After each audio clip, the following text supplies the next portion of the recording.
Hello, Jason Keaton here, and I had a friend ask me to talk about something that I know it really hits home with him.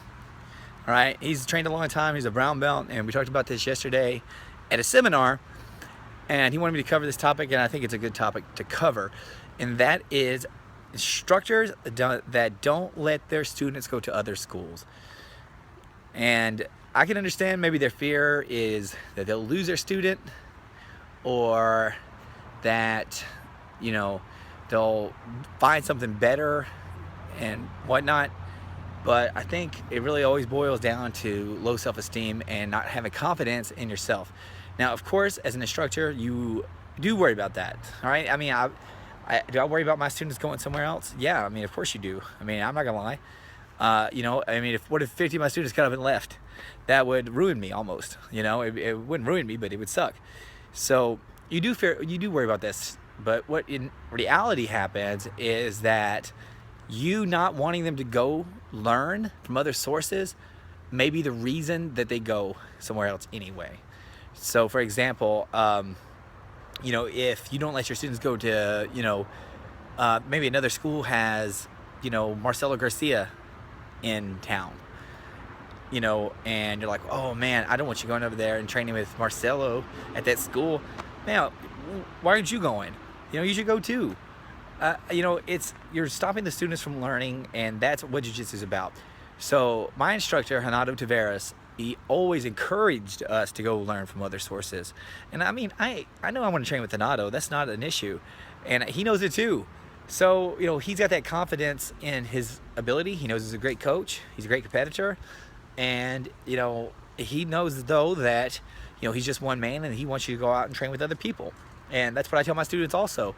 If another school in town had somebody big come in, I'm going to say, hey, if you can go train with them, let's go. I'll go.